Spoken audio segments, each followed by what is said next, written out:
Aku dinikahi Sultan Minyak yang katanya akan menyayangiku seperti ratu. Tapi di balik istana megah, ranjang emas, dan berlian yang membungkus tubuhku, aku dipaksa melayani gairah yang tak pernah padam. Setiap malam tubuhku nyaris roboh. Dan setiap pagi, aku berpura-pura bahagia. Sampai akhirnya aku sadar, aku bukan istri, aku tawanan.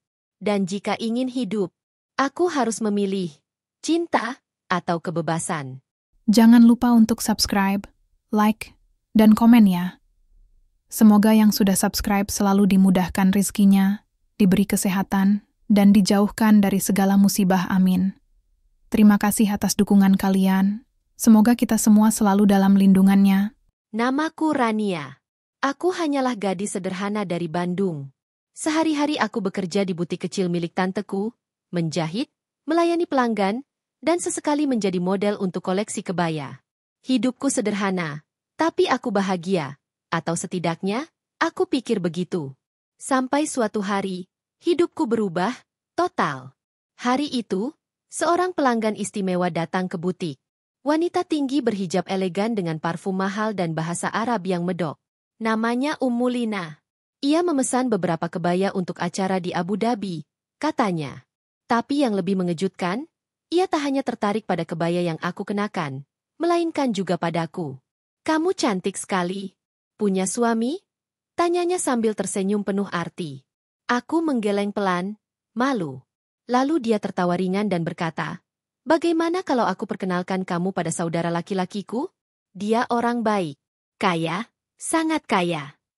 Aku mengira itu hanya basa-basi.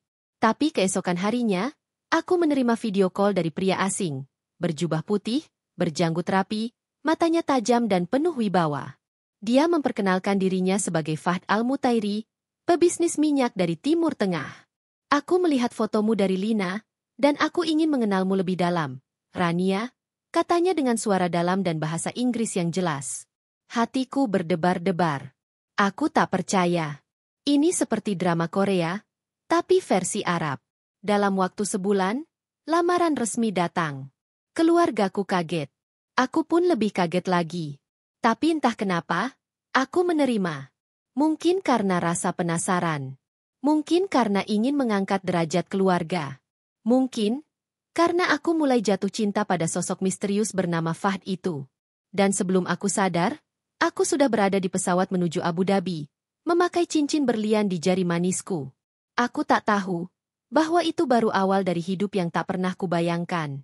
Hari pertama di Abu Dhabi, aku merasa seperti mimpi. Pesawat kelas 1, sambutan hangat dari para staf, dan mobil mewah yang menjemputku langsung dari bandara. Rasanya seperti jadi tokoh utama sinetron. Tapi kali ini bukan adegan di layar, melainkan nyata. Mobil itu membawaku melintasi gurun yang luas, lalu masuk ke sebuah kawasan mewah dengan pagar besi besar dan penjagaan ketat. Di sanalah aku melihatnya untuk pertama kalinya. Istana Fahd. Bukan rumah besar, tapi istana sungguhan. Bangunan marmer putih menjulang dengan kubah emas berkilau. Air mancur di halaman depan, taman penuh bunga mawar yang ditata seperti taman kerajaan, dan pelayan-pelayan yang langsung membungkuk saat aku turun dari mobil.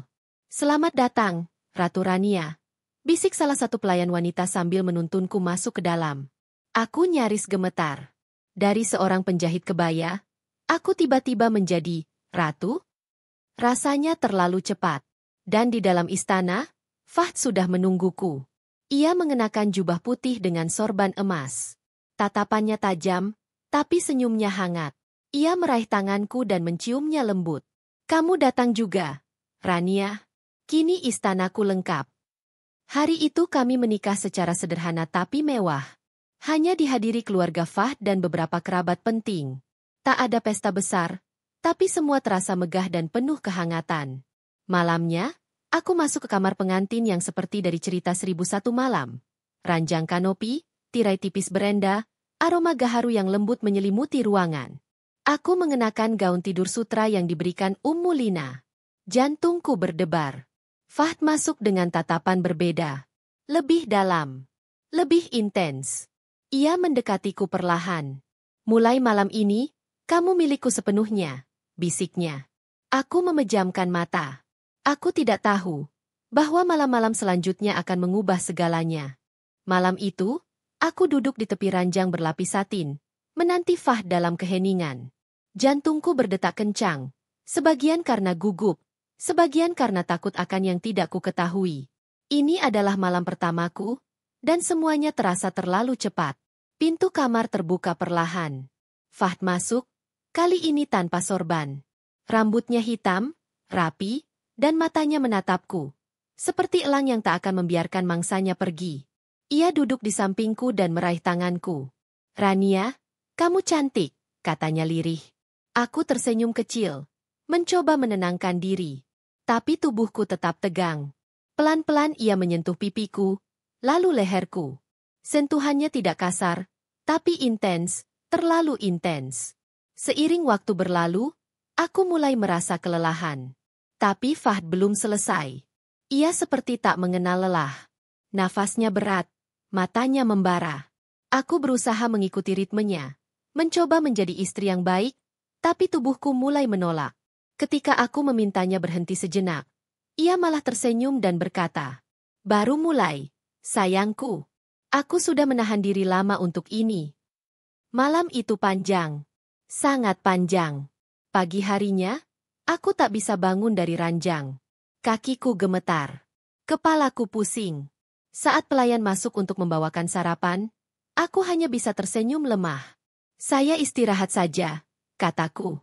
Hari-hari berikutnya pun sama. Malam-malam yang penuh gairah. Atau lebih tepatnya, obsesi. Fahd bisa memintaku 3-4 kali dalam satu malam, kadang lebih. Ia selalu memujiku, menyayangiku, tapi tubuhku mulai protes. Aku bukan boneka. Aku manusia. Tapi bagaimana aku bisa mengatakan itu pada suami yang selalu memujaku dan memperlakukanku seperti ratu? Kecuali dalam satu hal, aku mulai takut malam tiba. Dan aku sadar, ada sesuatu yang tidak normal pada suamiku. Hari keempat pernikahan, aku bangun dengan tubuh lemas seperti habis lari maraton. Pelayan wanita datang membawa sarapan dan teh madu, tapi aku tak sanggup menyentuhnya. Sendi-sendiku seperti remuk, pinggangku nyeri luar biasa. Namun, malam akan tiba lagi. Fahd tak pernah terlihat marah. Ia selalu lembut, bahkan memujaku setiap saat. Tapi dalam urusan ranjang, dia seperti orang lain. Tak pernah cukup. Seolah aku adalah sumber energi yang harus terus ia hisap tanpa jeda. Hari itu, aku mencoba bicara pelan. "Sayang, bolehkah malam ini kita hanya berpelukan saja?" Aku sedikit kelelahan. Ucapku setenang mungkin. Fahd menoleh. Wajahnya tetap tersenyum, tapi sorot matanya berubah. Ia mendekatiku dan memegang daguku. "Kau istriku, Rania. Aku mencintaimu sepenuhnya. Jangan tolak cintaku, ya?" bisiknya, lalu mencium keningku. Aku hanya mengangguk, tak berani berkata apa-apa lagi. Aku takut. Bukan karena dia kasar, tapi karena dorongannya seperti tak bisa dikendalikan. Ada sesuatu yang gelap di balik kelembutannya. Malam itu terjadi lagi. Dan lagi. Aku menahan air mata dalam diam. Takut jika perlawanan akan menyakitinya, atau malah menyakitiku lebih dalam.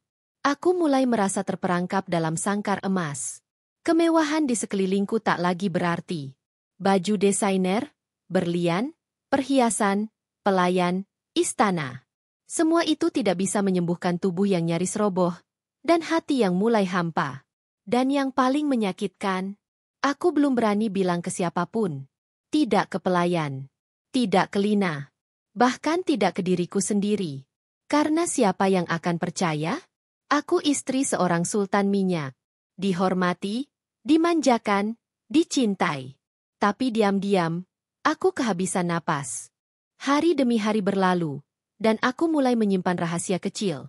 Setiap sore, sebelum matahari tenggelam, aku menangis diam-diam di kamar mandi. Aku duduk di atas lantai marmer dingin, menekuk lutut dan menutup mulut dengan handuk, menahan isak agar tak terdengar pelayan. Aku takut gelap datang.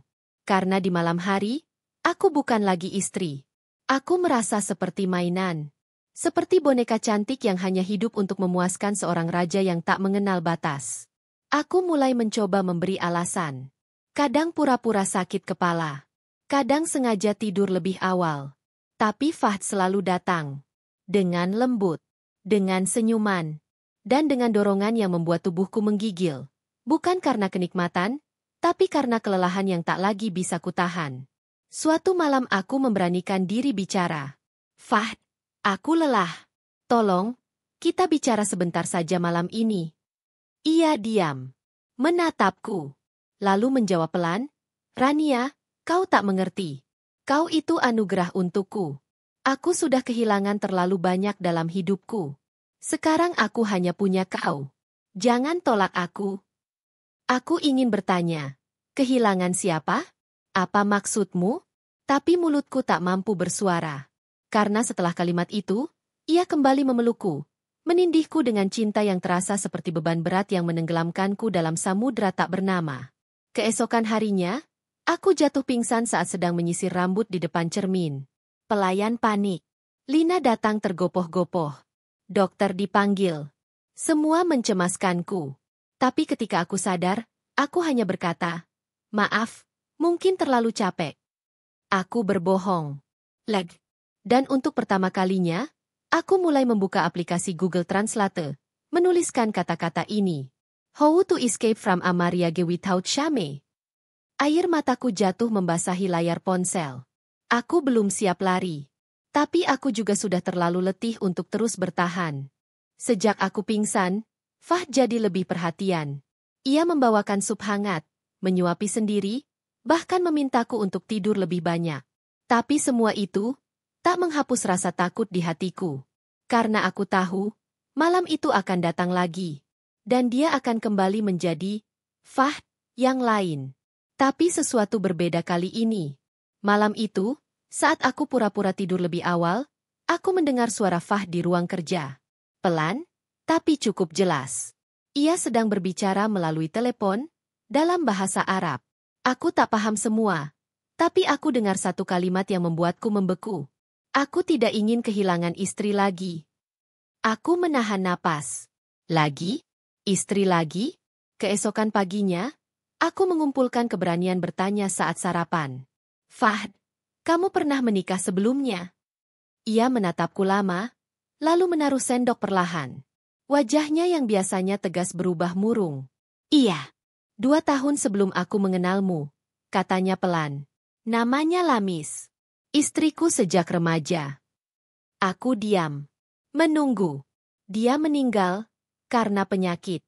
Di saat aku sedang berada di luar negeri, menghadiri konferensi minyak. Aku pulang terlambat. Tak sempat menemaninya sampai napas terakhir. Matanya mulai berkaca-kaca. Itu pertama kalinya aku melihat Fahd menangis. Sejak saat itu, aku bersumpah, aku tidak akan membiarkan perempuan yang kucintai pergi lagi. Tidak, sedetik pun. Hatiku bergetar. Luka di hatinya nyata. Tapi cara ia mencintaiku, begitu menyesakan. Aku mengerti rasa kehilangan itu. Fahd, kataku lembut. Tapi cinta bukan berarti memiliki seluruh tubuh dan waktu seseorang, setiap saat. Ia menunduk, tak menjawab. Tapi aku tahu, untuk pertama kalinya, kata-kataku menyentuh hatinya.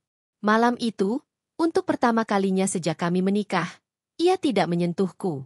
Ia hanya tidur memelukku, dan menangis dalam diam. Tapi, apakah ini akhir dari penderitaanku?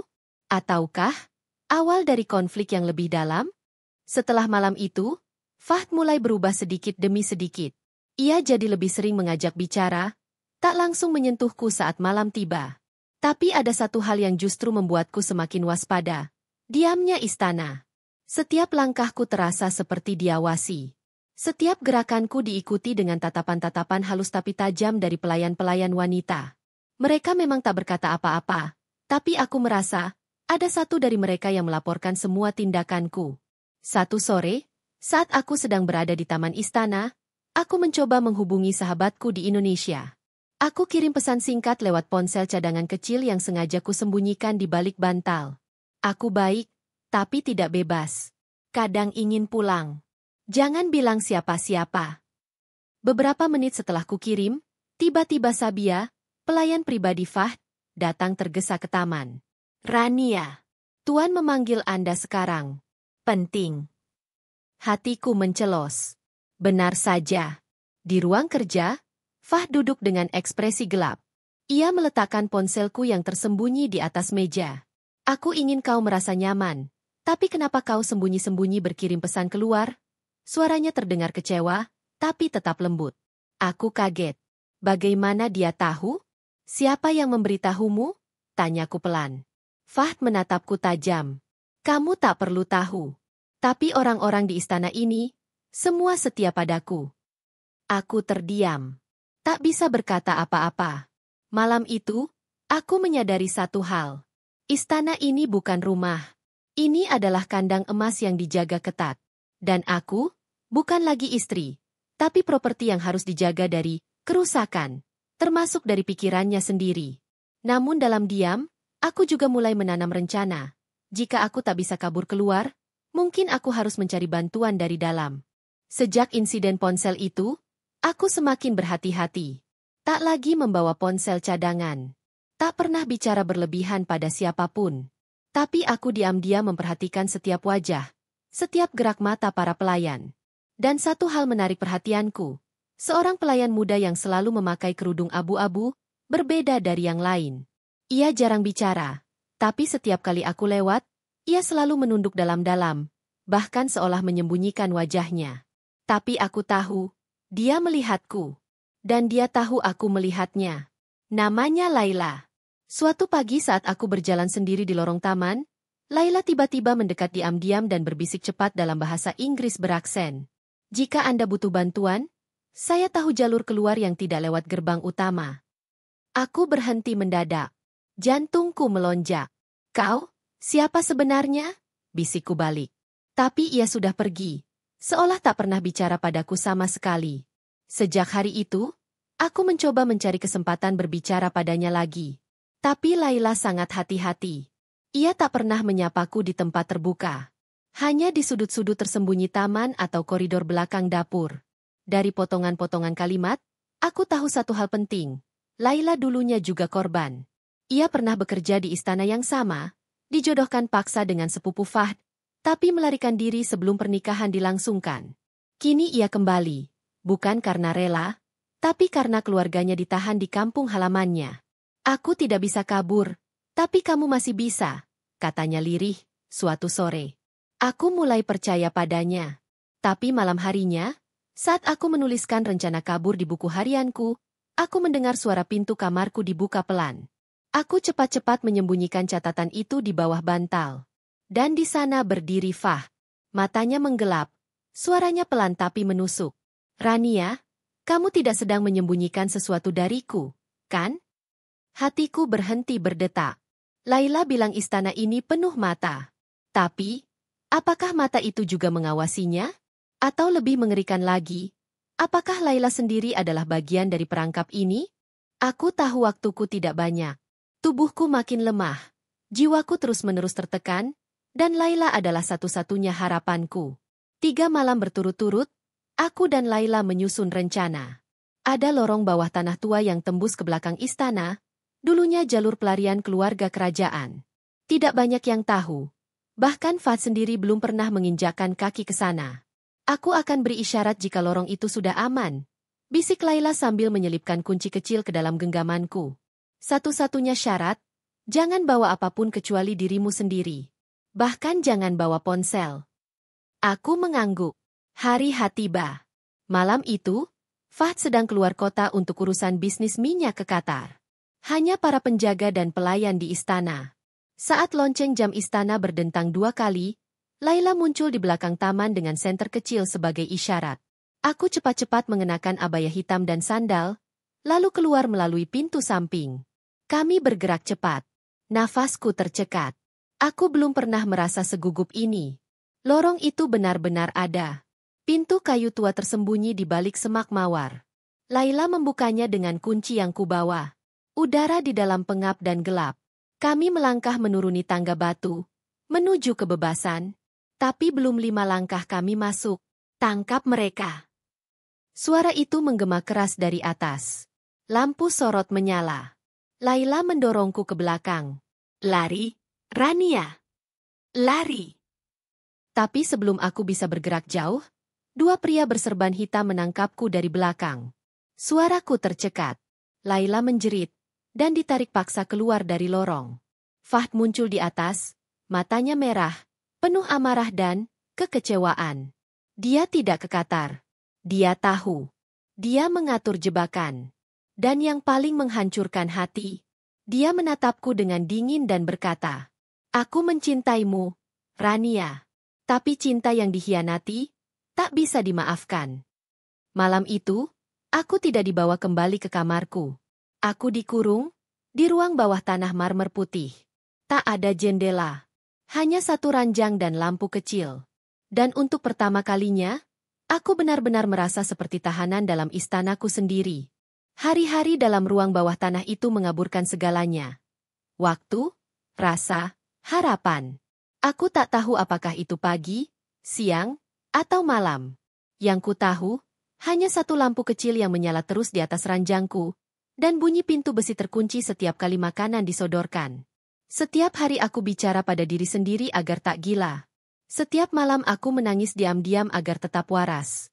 Lalu, malam ketiga, aku mendengar ketukan dari balik dinding. Perlahan. 2 kali.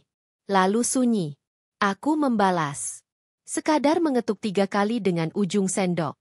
Ada jeda. Lalu, ketukan 2 kali lagi dari balik sana. Ada orang di balik dinding ini. Esok malamnya, suara itu muncul. Pelan, tapi cukup untuk kudengar. "Jangan takut. Aku akan bantu kamu. Tapi kamu harus bertahan dulu." Suaranya lelaki. Lembut. Dalam. "Siapa kamu?" tanyaku pelan. "Kita sama. Sama-sama pernah disakiti oleh keluarga ini." Aku terdiam. Siapa dia? Setelah hari-hari panjang, akhirnya aku tahu namanya, Amir. Ia adalah sepupu Fahd. Dulunya pewaris kekayaan kerajaan sebelum terlibat konflik keluarga dan dipenjara secara diam-diam di ruang bawah tanah istana. "Fahd mencintaimu sampai kehilangan akal sehatnya," katanya suatu malam. "Tapi jika kau ingin bebas, kita harus kerja sama." Aku tidak langsung percaya. Tapi aku tahu, aku tak punya pilihan. Malam berikutnya, Amir mengajariku membuat alat sederhana dari sendok dan skrup pintu. Benda remeh yang ternyata bisa membuka satu panel tersembunyi di dinding. Di balik panel itu ada terowongan kecil, cukup sempit untuk merangkak. "Aku butuh 3 malam lagi untuk siapkan bagian di ujung sana," kata Amir. "Setelah itu, kita akan keluar, dan kau akan bebas." Hatiku membara. Harapan muncul kembali. Tapi satu pertanyaan tak bisa hilang dari kepalaku. Siapa Amir sebenarnya? Penyelamat? Atau jebakan yang lebih dalam? 3 malam aku menunggu dengan gelisah. Setiap malam, Amir mengetuk dari balik dinding, memberi kabar singkat, "Sedikit lagi." Aku tidak tahu siapa dia sebenarnya, tapi suaranya memberiku harapan yang kupeluk erat. Malam keempat, panel dinding terbuka. "Cepat. Kita harus pergi sekarang," bisiknya. Aku merangkak di lorong sempit dan pengap, tanganku gemetar, jantungku berpacu cepat. Setelah belasan menit, kami sampai di pintu besi tua yang berkarat. Dari sini, kita tembus ke garasi belakang. "Ada mobil yang bisa kita ambil," kata Amir. Tapi saat kami membuka pintu itu, sudah ada Fahd di sana. Wajahnya dingin. Di belakangnya, 2 penjaga berdiri tegak. "Bahkan Amir pun bisa kau percayai." "Ya?" katanya pelan. "Tapi kau lupa, semua lorong di istana ini milikku." Amir mencoba melindungiku, tapi mereka menarik kami dengan kasar. Malam itu, aku dibawa kembali ke kamar emas yang dulu kusebut istana. Dan kali ini, Fahd berkata, "Kau tetap akan jadi ratuku. Tapi ratu tidak boleh lari." Sejak pelarian itu gagal, Fahd memperketat segalanya. Tak ada pelayan yang boleh bicara langsung padaku. Ponselku disita. Bahkan cermin di kamarku pun diambil. Seolah aku tak berhak melihat diriku sendiri. Namun, aku tak menangis lagi. Justru sejak malam itu, aku mulai berpikir jernih. Aku tidak bisa melawan Fahd dengan pelarian. Tapi aku bisa melawannya dengan hati. Setiap kali ia mendekat, aku tidak lagi memohon. Aku menatap matanya tenang, dan berkata, "Cinta yang kau beri, justru hampir membunuhku." Apa itu cinta? Atau hanya ketakutanmu sendiri? Fahd terdiam. Beberapa hari berlalu, aku terus berbicara padanya. Tentang luka. Tentang kehilangan. Tentang batas. Aku tidak berteriak, tidak melawan. Aku bicara sebagai seorang manusia. Dan pelan-pelan, Fahd mulai berubah. Ia tak lagi memaksaku setiap malam. Ia mulai duduk diam di ujung ranjang. Dan, untuk pertama kalinya, ia menangis di depanku, seperti anak kecil. Aku takut kehilanganmu, seperti aku kehilangan Lamis. Aku mengusap bahunya. Dan untuk pertama kalinya, aku tidak merasa takut. Aku merasa kuat. Hari-hari di istana berubah. Fahd lebih banyak diam. Ia mulai membaca buku, duduk di taman, bahkan menatap langit senja bersama tanpa menyentuhku. Ada jarak, tapi bukan jarak yang menyakitkan. Ini jarak yang sehat. Aku tahu, luka di dalam dirinya belum sembuh. Tapi aku juga tahu, cinta tidak selalu harus bersentuhan. Kadang cinta justru hadir lewat ruang untuk bernapas.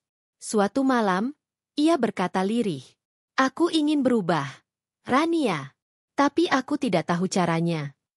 Aku menggenggam tangannya. Kita belajar bersama. Pelan-pelan. Tapi syaratnya satu. Kau harus berhenti menganggapku milikmu. Aku bukan harta.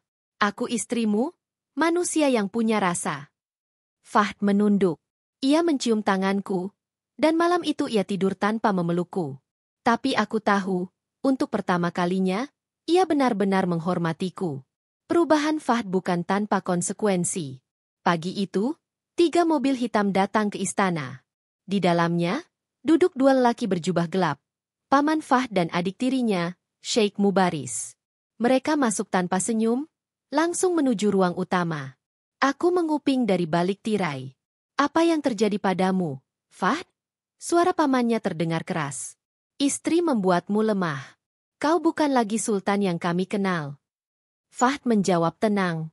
Aku hanya berhenti memperlakukan perempuan seperti benda. Apakah itu salah? Mubaris tertawa sinis. Kalau kau tak bisa mengontrol istrimu, biarkan kami yang ambil alih. Hatiku tercekat. Kalimat itu terdengar seperti ancaman. Hari itu, Fahd memintaku tetap di kamar. Ia tak berkata banyak, tapi aku tahu, ia sedang melindungiku dari keluarganya sendiri. Malamnya, ia datang memelukku dan berkata, jika sesuatu terjadi padaku, larilah. Kali ini aku yang minta kau pergi. Hatiku bergetar. Aku menatapnya lama, lalu membisikkan satu kalimat. Kita tidak akan lari. Kita akan berdiri bersama. Keesokan harinya, Fahd membuat keputusan yang mengejutkan semua orang. Ia mencopot pamannya dari jabatan pengawas istana, dan memindahkan adik tirinya ke cabang bisnis di luar negeri. Itu berbahaya, kataku pelan saat kami duduk di balkon, memandang gurun. Fahd menatapku dalam. Lebih berbahaya jika aku membiarkan mereka mengatur hidup kita. Berita itu menyebar cepat. Istana geger. Banyak pelayan lama mundur. Tapi Fahd tak gentar. Ia mulai membangun tim baru, orang-orang muda yang lebih terbuka, termasuk Laila yang kini kembali bekerja, dengan posisi lebih baik. Terima kasih, kau selamatkan aku juga. Bisik Laila padaku suatu pagi. Namun bayangan ancaman masih membayangi. Seseorang menyebarkan isu bahwa aku mengguna-guna Fahd. Bahwa aku bukan istri. Tapi pengaruh jahat dari luar negeri yang melemahkan Sultan. Kami diam. Tapi kami tidak tinggal diam. Fahd mulai bicara di depan umum. Di konferensi, ia berbicara soal pernikahan sehat. Tentang mencintai tanpa memaksa. Tentang belajar dari kesalahan. Namaku disebut dengan bangga. Dan malam itu, untuk pertama kalinya, aku menangis, bukan karena lelah. Tapi karena dihargai, sepenuhnya. 1 minggu setelah pidato Fahd yang mengguncang media Arab, aku menerima undangan resmi, menemani suami dalam konferensi keluarga kerajaan di Dubai. Ini pertama kalinya seorang istri, asing, tampil berdampingan dengan Sultan Minyak dalam acara resmi. Aku gugup. Tapi Fahd menggenggam tanganku dan berkata, kau tidak hanya cantik, kau kuat. Biarkan dunia melihat siapa istriku sebenarnya. Aku mengenakan abaya putih elegan, tanpa perhiasan berlebihan. Rambutku disembunyikan sempurna. Tapi mataku menatap penuh keyakinan. Saat kami melangkah ke atas podium, ratusan mata menatap. Beberapa mencibir. Beberapa terdiam. Tapi aku tetap berdiri tegak.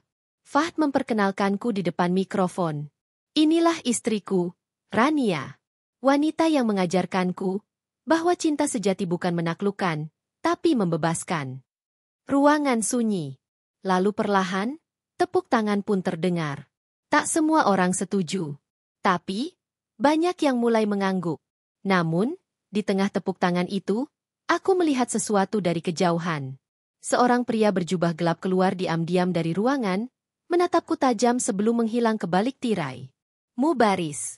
Kami menang di depan publik, tapi di belakang panggung, perang belum benar-benar usai. 2 hari setelah konferensi, suasana istana tampak tenang. Tapi hatiku tidak. Tatapan Mubaris sebelum pergi dari ruangan itu terus menghantui pikiranku. Ada ancaman dalam diamnya, dan aku tahu, ia bukan tipe yang menerima kekalahan. Benar saja. Malam itu, mobil yang biasa membawa Fahd ke kantor mendadak meledak. Untungnya, Fahd batal naik karena mendadak ingin sarapan bersamaku di taman. Kami selamat, tapi pesan dari ledakan itu jelas, kami masih bisa mengambil nyawamu. Polisi kerajaan menyelidiki. Tapi Fahd tahu, ini bukan kejahatan biasa. Ini pesan pribadi. Ia menatapku dengan mata merah. Bukan karena marah, tapi takut kehilangan. Mereka tidak menyerangku. Mereka menyerang kita.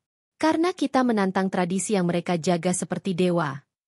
Aku menggenggam tangannya. Tapi malam itu, aku yang bicara duluan. Fahd, jika aku jadi alasan mereka ingin mencelakanmu, aku rela pergi. Ia menatapku keras. Jika kau pergi, mereka menang. Mereka akan percaya bahwa perempuan hanya bisa ditundukkan. Aku tak akan izinkan itu. Air mataku jatuh. Aku mencintainya. Tapi aku juga takut kehilangan dia. Karena aku. Pagi itu, aku memandangi wajah Fahd yang tertidur di ranjang. Wajahnya lelah, tapi tenang. Seolah ledakan kemarin hanyalah mimpi buruk yang lewat. Tapi aku tahu, itu adalah peringatan. Dan kali ini, aku tidak akan lari. Aku meminta izin untuk bertemu dengan Laila secara pribadi. Kami bertemu di ruang jahit belakang, tempat paling sunyi di istana. Aku ingin balas melawan. Tapi bukan dengan kekerasan, kataku. Laila terdiam. Kau ingin perang secara terbuka? Bukan perang. Aku ingin membuka mata mereka. Biarkan dunia tahu apa yang terjadi, apa yang mereka tutupi. Biarkan mereka malu karena kebenaran. Hari itu juga, aku menulis surat terbuka. Tentang pelecehan budaya. Tentang bagaimana cinta bisa berubah menjadi penjara. Tentang bagaimana seorang perempuan, yang datang jauh dari negeri lain, berhak untuk dicintai tanpa dibungkam. Fahd tahu rencanaku. Dan dengan suara bergetar, ia berkata, jika ini akan menyelamatkanmu, dan menyadarkan bangsaku, aku berdiri di belakangmu. Surat itu kami kirim ke media luar negeri. Dan seminggu kemudian, dunia meledak. Surat terbuka itu viral. Dalam hitungan jam, namaku muncul di layar-layar berita internasional. Istri Sultan Minyak bicara. Cinta, kekuasaan, dan luka di balik istana. Sebagian memujiku, menyebutku berani. Sebagian mengecam, menuduhku mempermalukan budaya. Tapi satu hal pasti, aku tak lagi bisa disembunyikan. Fahd menerima panggilan dari Menteri Dalam Negeri. Dari paman-pamannya. Dari pemuka agama. Mereka mendesaknya menceraikan aku secara diam-diam demi menjaga kehormatan kerajaan. Tapi Fahd berdiri di hadapanku dan justru berkata, kalau aku harus memilih antara gelarku atau kamu, maka aku lepaskan semua. Karena kamu yang menyelamatkanku dari diriku sendiri. Malam itu, Fahd mengumumkan pengunduran dirinya dari jabatan utama perusahaan kerajaan. Ia tak lagi menjadi Sultan Minyak. Tapi bagiku, ia justru menjadi pria seutuhnya. Dan kami pergi. Bukan melarikan diri, tapi memilih hidup baru. Jauh dari istana, dari pengawal, dari tekanan darah bangsawan. Untuk pertama kalinya, kami benar-benar bebas. Episode 20. terakhir, akan menutup kisah. Kehidupan baru Rania dan Fah di luar istana, dan makna sebenarnya dari cinta yang tidak lagi menindas, tapi tumbuh bersama. Siap lanjut ke episode terakhir? Anda bilang. Lanjutkan. ChatGPT bilang, berikut penutup cerita dalam. Kami pindah ke kota kecil di pesisir selatan Italia. Rumah kami sederhana, berdinding batu, beratap merah, dan halaman penuh bunga lavender. Tak ada pelayan, tak ada pengawal. Hanya kami berdua, dan udara segar yang membuatku merasa hidup kembali. Setiap pagi, Fahd membuatkan kopi. Aku menanam bunga. Kadang kami tertawa tanpa alasan. Kadang hanya duduk berdampingan memandangi laut. Tak ada istana. Tapi inilah rumah. Suatu sore, ia berkata, dulu aku pikir cinta adalah memiliki. Padahal cinta adalah membiarkan seseorang tetap jadi dirinya, dan memilih tetap tinggal. Aku memeluknya. Dan dulu aku pikir kebahagiaan datang dari harta. Tapi ternyata, datang dari diperlakukan sebagai manusia. Kami tak butuh tepuk tangan dunia. Tak butuh mahkota. Karena cinta kami, kini berdiri di atas luka yang sembuh bersama. Dan tubuhku yang dulu nyaris roboh, kini kembali kuat. Bukan karena Fahd menyelamatkanku, tapi karena aku memilih menyelamatkan diriku sendiri. Kalau kamu ikut deg-degan sama kisah Rania, patah hati jangan lupa like biar aku tahu kamu suka ceritanya. Pakupin subscribe sekarang juga supaya nggak ketinggalan kelanjutan kisahnya. Tiap episode makin panas dan emosional. Loh,